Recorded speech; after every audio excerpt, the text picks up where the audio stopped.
Hoje com o tema Sustentabilidade 4.0, uma urgência estratégica. Esse tema vem de uma dor que eu vivencio, hoje, muito próximo de conselhos e boards de alta gestão, onde a gente empreende uma vontade muito grande de trabalhar melhor essa sustentabilidade, um público, consumidor, cliente pedindo, das empresas materialidade desse tema, mas um desconhecimento tremendo sobre. E como não é a minha área de especialidade, eu fui atrás de quem é doutora nesse assunto, que é a minha querida amiga Magda Maia, uma pessoa que eu admiro e tenho um carinho gratuito, a gente se cruza muito, mas ainda não conseguiu conviver o tanto que a gente se admira, mas é uma honra pra gente receber você aqui hoje, viu, Magda? De verdade. Eu fico feliz com esse convite, imensamente feliz, topei na mesma hora, porque sim, a gente tem essa conexão. E agora vamos estreitar cada vez mais, já que a gente tem essa pauta tão importante de interesse comum. Com certeza. Magda, mais do que eu ler aqui o seu currículo, eu acho que, mesmo eu lendo e ele sendo extenso, é pouco eu falar de você. Se apresenta um pouquinho para o pessoal e fala dessa tua jornada tão incrível, que te levou hoje a movimentar uma comunidade, a fazer a diferença no ecossistema empreendedor do nosso estado. Tá, vamos lá, vamos por partes. Durante muito tempo eu tive essa dificuldade mesmo, porque eu realmente, com uma multipotencialidade, sempre atuei em vários campos, na verdade. Sempre na linha da sustentabilidade, mas às vezes no campo científico, às vezes no campo mais empresarial e tudo, porque até eu entender que a sustentabilidade está em todos esses espaços. Então era por isso que eu conseguia, acessar isso também. Mas assim, em termos de formação, eu sou formada em geografia, tenho doutorado em desenvolvimento e meio ambiente. E nesse processo de doutorado, eu gosto sempre de contar essa historinha rápida. Então eu fui fazer uma cartografia cognitiva e descobri que essa temática da sustentabilidade precisava de um aprofundamento. Aí foi quando surge a sustentabilidade 4.0, E depois disso, criei a Escola de Sustentabilidade 4.0, que hoje em dia se chama Biosfera. E aí a Biosfera virou uma imensa comunidade já, ela cresce a cada dia, onde eram para ser alunos, mas na verdade se tornaram pessoas que fazem parte da Biosfera e fazem os eventos com a gente, participam e levam essa sustentabilidade 4.0 para o Brasil todo e para o mundo, viu? Porque já tem gente até em Portugal. Ah, é assim. Então, e comunidade... se eu fechar o ponto para ti, você pode dizer que eu sou uma estrategista em sustentabilidade, que aí já contempla tudo. Com certeza. E é bacana porque você tem semeado, muito... você consegue conectar as pessoas com esse conceito de uma forma lúdica, entendendo que a gente não está falando de algo fora, a gente está falando de algo próximo, interno. E essa identificação, faz com que essa comunidade cresça organicamente, e com impacto. Então, parabéns, Te agradeço. É algo louvável mesmo. A reconexão, ela é muito necessária, Uau. Ela acontece muito nesse nível. Total, E ela é de verdade, é genuína. Esse é o ponto, Então, a gente está falando muito de sustentabilidade 4.0, Eu já vou abrir aqui o espaço para você explicar para as pessoas o que é, Qual é o conceito de sustentabilidade 4.0 e por que ele é urgente estrategicamente. Tá certo. Exatamente, assim, um primeiro ponto que a gente tem que entender é que sustentabilidade ainda não é uma ciência. Então, como ela não é uma ciência, ela não tem métodos muito bem definidos. Então, parte do que a gente vê da dificuldade em incorporar a sustentabilidade nas empresas ou na sua vida, onde for, é a falta do método, por incrível que pareça, E então, a sustentabilidade 4.0 ela vem propondo um método, na verdade, um caminho, e nesse caminho vários métodos. E aí me perguntam muito por que 4.0, 4.0 tem a ver com as revoluções industriais. Então a gente está caminhando para a quarta revolução industrial e a sustentabilidade ela sempre veio a reboque. Depois que a gente cria o desafio, aí vem a sustentabilidade tentando resolver aquele desafio. Então a sustentabilidade 4.0 ela é uma proposta de dizer assim, vamos tentar sair na frente dessa vez? E para sair na frente, a gente precisa de uma virada de mentalidade, que seria o qual? Não apostar somente na inteligência artificial, mas sim na inteligência natural, que é essa natureza, nessa genialidade da natureza, que também é nossa, porque nós somos natureza. Perfeito, perfeito. Eu poderia fazer tantas triangulações agora, né? A gente fala muito de mimetismo, né? De olhar para os movimentos da natureza, aprender com eles e entender como a tecnologia pode se conectar a essa dinâmica de raciocínio, resolvendo problemas sem criar outros. Perfeitamente. Né? Então eu acho que você foi muito, assim, generosa em dizer desafios, mas na verdade as revoluções, né, tecnológicas normalmente elas trazem danos, né, sistêmicos. Sim. E esses danos depois precisam ser reparados, né? Exatamente. Mas nem tudo consegue ser reparado em tempo hábil, né? Então existem volumes de danos, né, que nos preocupam. Isso. Né, e fazem com que essa agenda seja estratégica, Isso. né? Porque a gente não está falando da sobrevivência mais do negócio, a gente está falando da nossa sobrevivência.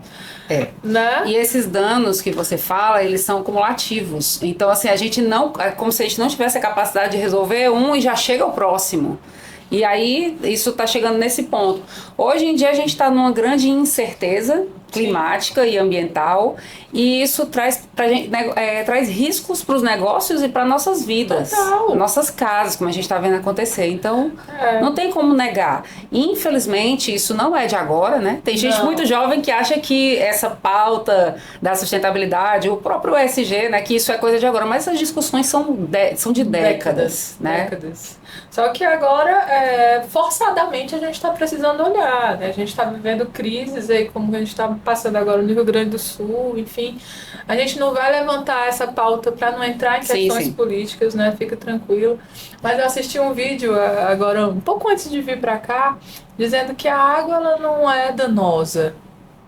Né? Ela tem um ciclo de vida das chuvas, né? E de conexão com a natureza que é natural. Exato. Então, danosos são os nossos efeitos nela, né? Então, a gente precisa entender, parar de olhar, né, de forma egocêntrica ou limitada, começar a olhar para os sistemas, né? Isso. Por isso que nossa empresa é Ubuntu 3, veio de Ubuntu. Eu sou porque nós somos. Então não dá para separar.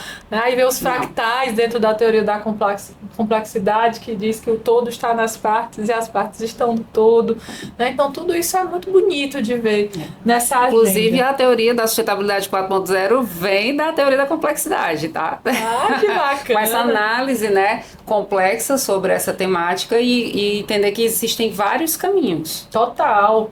Né? E aí, quando a gente está falando de ambientes complexos, a previsibilidade, né, ainda mais desafiadora, né, porque existem vários agentes que influenciam nesse contexto. Mas dentro dessa dinâmica que a gente está conversando, né, a economista britânica Kate Raworth, ela desenvolveu o conceito de economia donut. Né? E você, salvo engano, é uma das embaixadoras, né, desse tema no Brasil, né? Além de ter escrito um livro sobre sustentabilidade 4.0, por favor, leiam. Sim. Né? Pra gente se aprofundar ainda mais, porque dariam vários podcasts, mas a gente só tem um agora para conversar sobre isso. Então, na tua visão, como é esse modelo proposto pela economia donut pode vir, né, como como é que eu posso dizer, como uma solução para essa dor metodológica que a gente tem para trabalhar essa agenda da sustentabilidade na aplicação prática das empresas em promoção do desenvolvimento sustentável. Tá. Uma coisa que a gente tem que entender a respeito da economia donut e da sustentabilidade 4.0 e da biomimética, que são 3 pensamentos femininos, né, que são propostas que vão inicialmente dar uma mudança de mentalidade. Perfeito. Então a economia donut, ela vem literalmente dizendo o seguinte: o nosso modelo econômico, que é muito focado no PIB, ela fala muito sobre a questão do PIB. Sim. Ele não tem como promover sustentabilidade, inclusive econômica. certo? E aí ela diz, nós temos que criar novos modelos. E aí ela disse que ela foi muito bem aceita a teoria Donut, porque ela tem um desenho que é o Donut, né? É a rosquinha, né? Isso, que o que acontece? Na circunferência interna, né, no oco, vamos dizer assim, você vai ter ali os limites do bem-estar social. Perfeito. E para a parte de fora, você vai ter os limites planetários. Então, a nossa economia, ela precisa ser desenvolvida dentro do donut, certo? Dentro daquele espaço ali onde é possível. Então, se você respeita o limite planetário, não é só ambiental, o limite planetário, e você foca a economia no bem-estar social, a gente precisa criar, então, novos métodos, novos modelos para poder trazer uma nova economia. Tá? Eu acho incrível. Isso tem um impacto direto nos nossos modelos de negócio atuais. Tá? Então, por que requer uma mudança de mentalidade? Porque as nossas empresas vão ter que reaprender, né, remodelar seus negócios, que eu já falava isso lá no livro de 2019, que é a remodelagem empresarial que é necessária. Visionária é ela, Brasil. Para que seja possível essa empresa ter sim sua autossustentabilidade econômica, mas ela tem que contribuir com a sustentabilidade ambiental e social. Muito bacana, gente. E eu acredito muito nisso mesmo, né? Não dá para pensar em gerar valor para a sociedade excluindo camadas ou aumentando esse distanciamento. Né? Então, tem uma vertente aí do consumo consciente, né? Da gente começar a equilibrar essas pontas. Os negócios de impacto também vêm com muita força, né? Os negócios 2.5 aí suprindo essas lacunas, olhando para a base da pirâmide, né? E oportunizando o consumo. Né? A gente tem movimentos como o Emaús, mandar um beijo aqui para todo mundo, né? Que trabalham aí o upcycling, né? E uma nova forma de gerar impacto, né, combatendo a obsolescência programada. Sim, exatamente. Né? Então a gente tem aí alguns movimentos bem bacanas entendendo esse bem-estar social, né, como a redução dessas desigualdades, né? Incorporando a circularidade na economia, né? Bem importante. E olhando aí também para o desuso desses produtos, né? Hoje, por exemplo, a gente tem alguns clientes que trabalham na indústria de tecidos, que é a segunda maior poluente do mundo. Sim. E que eles não sabiam disso. Nossa.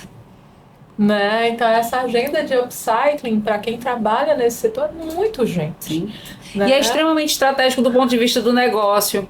É tão interessante que quando você começa a incorporar a sustentabilidade nos negócios, se torna também importante para o econômico. Exato. Então, tira aquela visão ingênua ou preconceituosa, em alguns casos, de que sustentabilidade é aquela coisinha ali de vamos só botar as lixeirinhas coloridas. Perfeito. Né? Aquela coisa assim que não só gera. Só não usar copo plástico. Que não gera valor, que não é estratégico. Por isso que foi durante tanto tempo o patinho feio.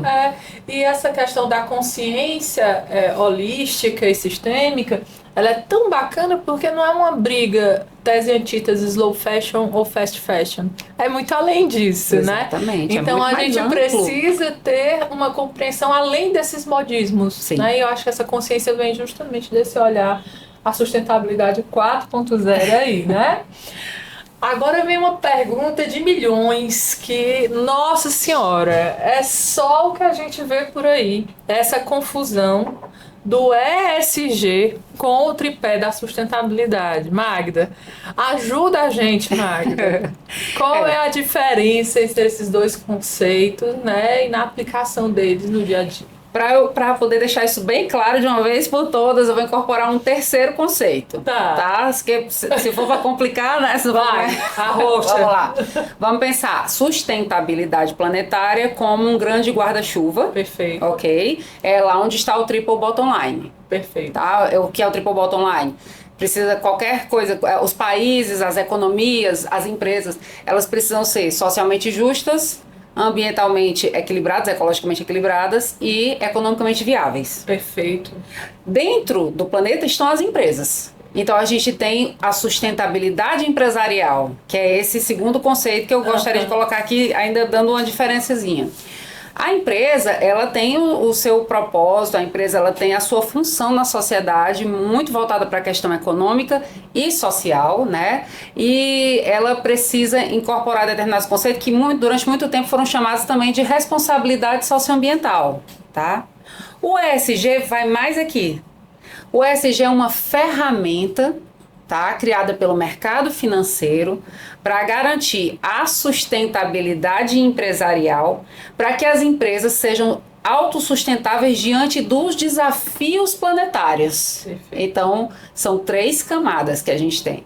Então, um não substitui o outro, um é essencial para o outro. Perfeito. Por quê? Eu posso implementar o melhor ESG na minha empresa, mas se eu tiver uma situação planetária muito crítica, tanto do ponto de vista da ebulição social ou da ebulição climática, eu vou ter impactos diretos no meu negócio. Perfeito. E ao mesmo tempo, se eu negligenciar aqui, eu não fizer o meu dever de casa em nível empresarial, eu estou completamente vulnerável a tudo que puder acontecer e vou agravar o problema da insustentabilidade Perfeito. planetária. Então é Ubuntu. É isso mesmo. Né? E até você me lembrou por que é o Ubuntu 3. Vem do Triple Bottom Line e da Tríplice Hélice Inovativa, né? O 3 Sim. do Ubuntu 3. Né? E olhando, assim, ouvindo a tua fala e pensando nas conexões, né? É claro, é importante a gente deixar algumas coisas claras para nossa audiência, né? A primeira, quando a gente fala sustentabilidade, a gente não está falando só do meio ambiente, pelo amor de Deus. Por favor, não. Né? Então existe um Muito tripé da menos sustentabilidade. só reciclagem. Muito né? menos. Né? Sobre isso. Então, o meio ambiente é uma das perninhas desse tripé. O impacto social é uma outra perninha e o financeiro, ser economicamente viável, outra perninha. Ponto 1. Ponto 2, quando a gente está falando de ESG, né, que vem lá nessa última camada, né, respondendo a uma agenda financeira e uma pressão mesmo, até das empresas de capital aberto, né, que é esse mercado é meio que movido, né, a essas agendas, né, a gente tem o Gzinho que vem trazendo a governança. Perfeito. Então, você ter comitês dentro das empresas, você ter materialidade, né? A governança vem dessa gestão, dessa orquestração. Dentro desses modelos de negócio, vão trazer materialidade para essa agenda. Perfeito? Só para a gente fechar essa gestalt, pelo amor de Deus, né? E caminhar. Por isso que se fala tanto no capitalismo de stakeholders, né? Perfeito. Porque exatamente é fundamental. Exatamente. Né? As partes interessadas é que vão garantir essa materialidade. Perfeito. E aí você traz a comunidade, né, para a cocriação, você traz os agentes públicos, então você começa a entender o impacto mesmo. E tem sido tão bacana trabalhar de perto com os negócios disso. Acho que isso que é mágico, assim, no meu trabalho, que me encanta e me mantém aí trabalhando muito, às vezes, né, por isso. Porque as pessoas, quando começam a entrar nessas camadas, elas vão criando consciência. Sim. Porque parece que a consciência não existe. Porque eu não entendo que existem outras realidades diferentes das minhas. Né? Então, tem uma frase do José Allier que ele até fala, né? Quem falou que a mentalidade econômica ela é a única que pode falar. Então, eu sempre comento isso, que às vezes você está argumentando com uma pessoa que está naquela mentalidade econômica, mas você está com uma argumentação ecológica, puramente ecológica. E aí, não chega, não dá nada match. Eu falo isso muito para meus alunos, eu digo, vamos aprender a falar economiquez. Perfeito. Né? Porque essa sim é a linguagem, né? E é como a gente gera. O ESG tá aí para mostrar, porque eu falo ESG mesmo no português. Porque a pauta, por exemplo, a pauta ambiental especificamente, ela tem muitos anos que vem sendo trabalhada, mas ela nunca teve tanta força. Perfeito. Então, quando o mercado financeiro ele entra, ele traz essa força, porque todo mundo vai se preocupar. Opa, a pauta prioritária, né? É isso. E hoje, assim, na tua opinião, né, Magda, quais são, assim, algumas alternativas modernas e promissoras que as empresas podem adotar justamente para conectar esse economic, você falou, economiquez, né? Precisa cortar, não, deixa, né? Ao vivo, é a realidade, né? Então, como é que a gente pode pensar em práticas de impacto positivo sustentável, né? E resultado financeiro para as empresas? Onde é que essas agendas se encontram para a gente chamar a atenção da turma para essa pauta? Tá, existem muitos caminhos, mas eu vou focar muito no que eu trabalho bastante, que é a biomimética, porque quando eu falo lá para você que a proposta é a gente usar a inteligência da natureza a nosso favor, Sim. A biomimética é o método, então, que vai conseguir rastrear essa inteligência. Perfeito. E ela vem em todos os níveis. Então, tá certo que a engenharia e a arquitetura saem na frente, então mimetizar a natureza para produtos mais eficientes, né? Mimetizar a natureza para edifícios mais até ecológicos. Isso Perfeito. é bem fácil da gente compreender. Agora, mimetizar processos de inteligência da natureza, por exemplo, processos de logística, tá? Quem são os reis da logística na natureza? As abelhas e os fungos. Então, entender isso e como é que é esse mecanismo pode melhorar muito, por exemplo, os nossos negócios no campo da logística. Outra questão, por exemplo, liderança, hierarquia, modelos de gestão, tudo isso tem na natureza. E até, recentemente agora eu estava com uma turma de mercado financeiro de capitais. Ai, que legal! E aí eles, peraí, vamos desafiar aqui. A natureza não tem dinheiro, não é verdade? Não, mas a gente está falando de recursos. Como que essa natureza é eficiente no gerenciamento de recursos?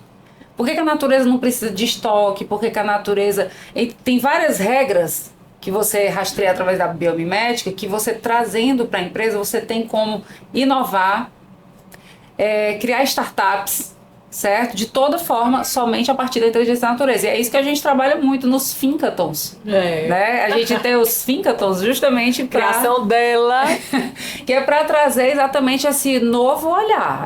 A racionalidade ali é a partir da genialidade da natureza. Muito bacana, né?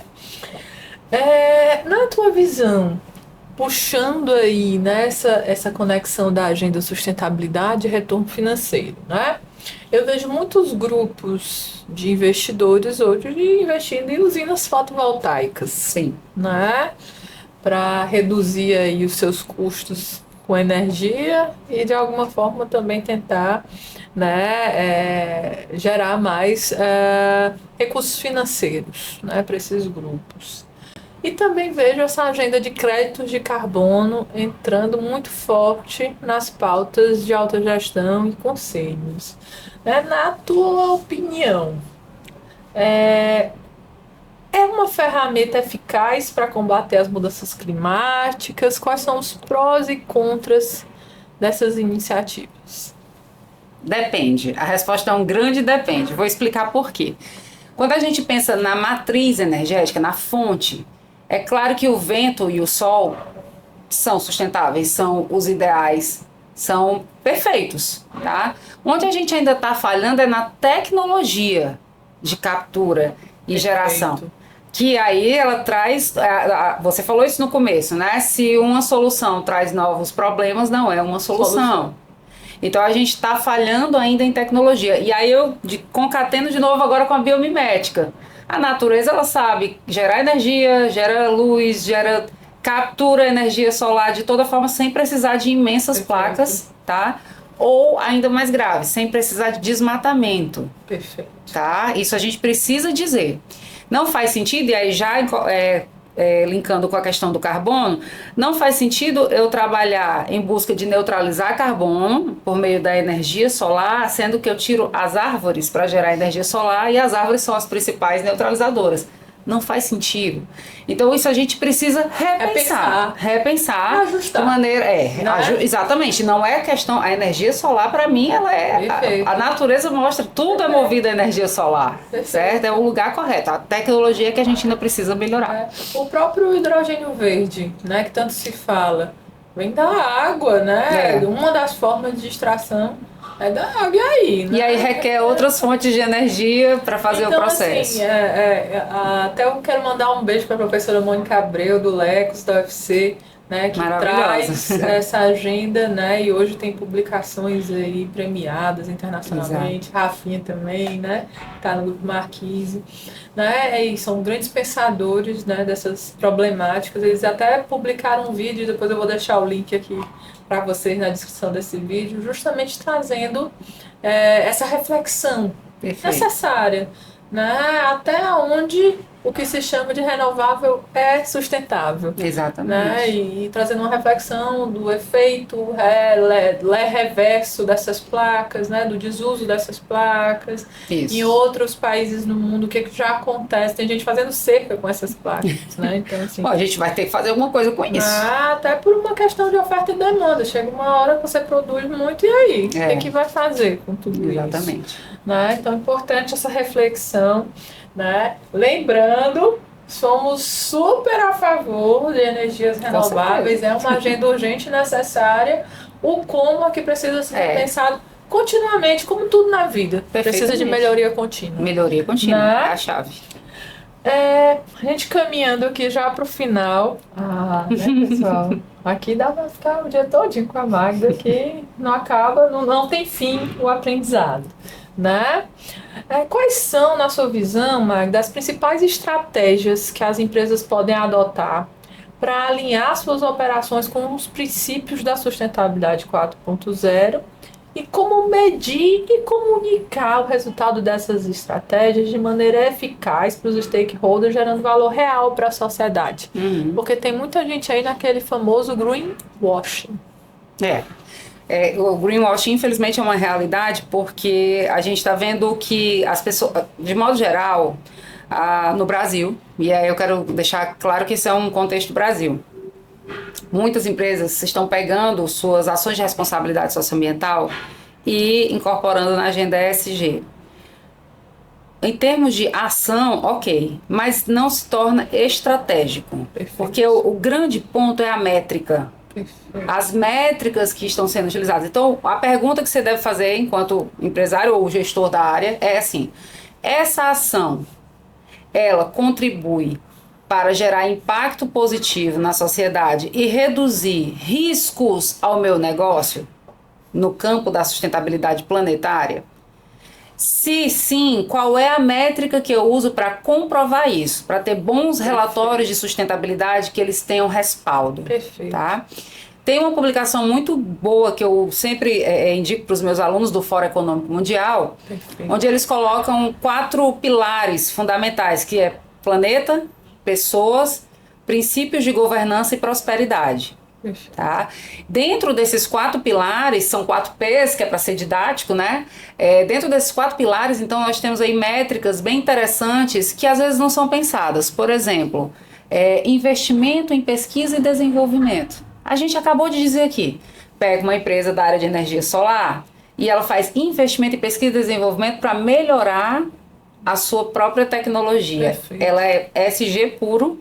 Ela vai ter uma comunicação perfeita com a sociedade e ela vai ter um negócio inovador. Muito bom. Isso entra muito na agenda de inovação aberta. Completamente. E aí você se conecta, tem a possibilidade de se conectar com universidades, né, com hubs de inovação. Exatamente. Tem até a oportunidade de captar recursos. Hoje a gente tem o FINEP Inovação, que tem linhas de investimento específicas para isso, né, fomentando novas fontes, novos combustíveis, né, a sustentabilidade na operação.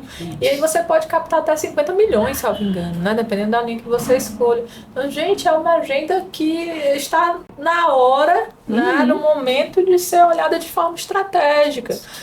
E um exercício que eu acho que a gente pode deixar aqui super simples para as empresas, né, para os empreendedores e gestores que nos assistem, é simplesmente pegar o teu planejamento estratégico, o teu mapa estratégico e entender qual é a conexão dele com os ODS, com os 17 ODS.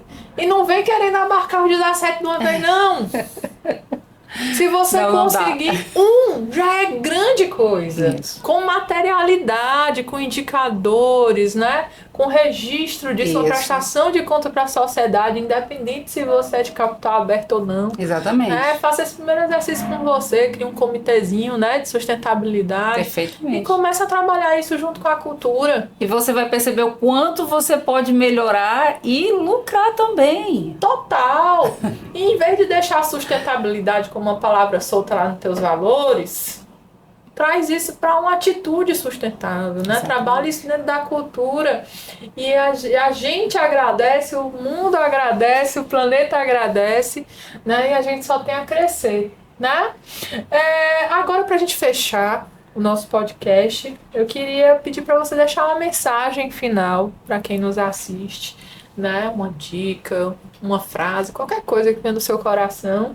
E também o seu @, né, os contatos, onde é que as pessoas podem conseguir o livro da Magda, onde é que as pessoas podem convidar a Magda para uma palestra, né, ou só trocar uma ideia mesmo. Sim, tomar um café. Tomar um café, né, entender um pouco mais dessa comunidade que você expande com tanto carinho, amor e verdade.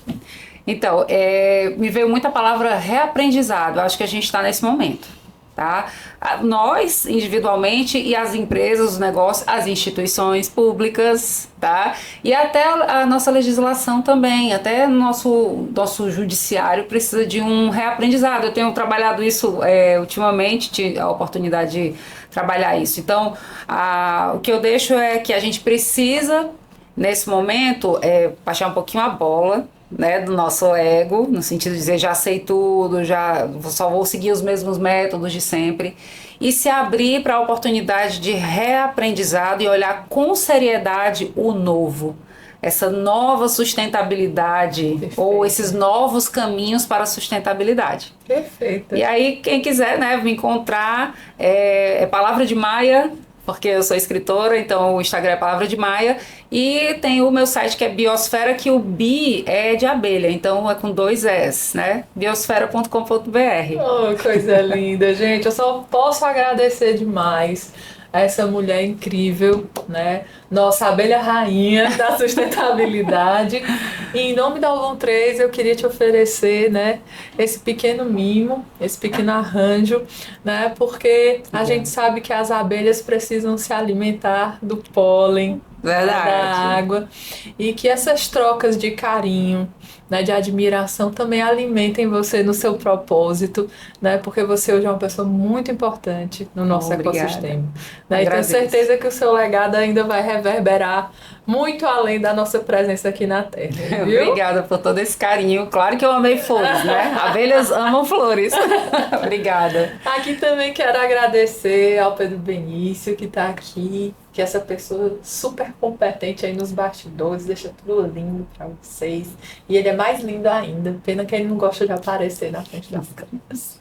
Né? A Elis, toda a equipe da Album 3 que nos ajuda, que vibra, né, com tudo. As mulheres de gás pelo espaço, mais uma vez, eu amo, né, ser uma mulher de gás e estar aqui respirando, né, esse propósito de unir para transformar, que tanto me conecta com todos vocês no Brasil todo, né? Muito obrigada, espero que vocês tenham gostado. Comentem aí, coloquem as questões de vocês, né? Se vocês concordam ou não concordam com o que a gente falou aqui, qual é a visão de vocês, porque a gente quer ouvir também o que vocês pensam sobre esse assunto, tá? Um beijo bem grande e até o próximo, o 3Q.